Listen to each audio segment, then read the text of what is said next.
চলতি টি-20 বিশ্বকাপে দারুণ শুরু পেয়েছিল বাংলাদেশ। 3 ম্যাচে 2টিতেই জিতে সুপার 8-এর পথে টিম টাইগার্স।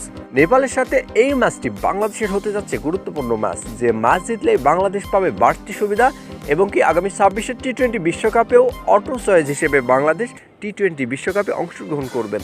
আর এই ম্যাচ যদি হেরে যায় তাহলে বাংলাদেশ অপেক্ষা করতে হবে সুপার 8 পর্যন্ত।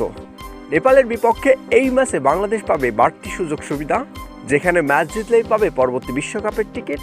আর নয়তো সুপার 8-এ যদি বাংলাদেশ কোনো ম্যাচ হেরে যায়, সেক্ষেত্রে আগামী 26-এর বিশ্বকাপ কোয়ালিফাই রাউন্ড খেলেই অংশগ্রহণ করতে হবে 26-এর বিশ্বকাপে।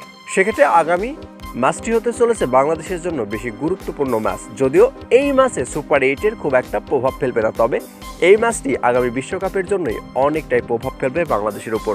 এখন পর্যন্ত বাংলাদেশ দ্বিতীয় রাউন্ড খেলেছে বিশ্বকাপে, তবে দেশ ছাড়ার আগে যুক্তরাষ্ট্রের মাটিতে পা দেওয়ার পূর্বেই বিমানবন্দরে টাইগার ক্রিকেটাররা বলে গেছে তাদের লক্ষ্য এবার সেমিফাইনাল খেলা। সেই লক্ষ্যেই যুক্তরাষ্ট্রের বিপক্ষে সিরিজ দিয়েই টি-20 বিশ্বকাপের মিশন শুরু করে টিম টাইগার্স। তবে যুক্তরাষ্ট্রের বিপক্ষে ভালো সুবিধা না করতে পারলেও পরবর্তী বিশ্বমঞ্চে শ্রীলঙ্কার বিপক্ষে দুর্দান্ত জয় নিয়ে ফুরফুরে মেজাজে টিম টাইগার্স।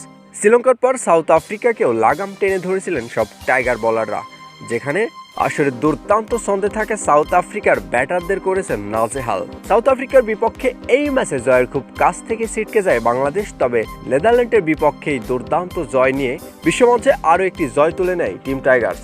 শান্তর নেতৃত্বে আন্তর্জাতিক টি-20 বিশ্বকাপে এটি দ্বিতীয় জয়।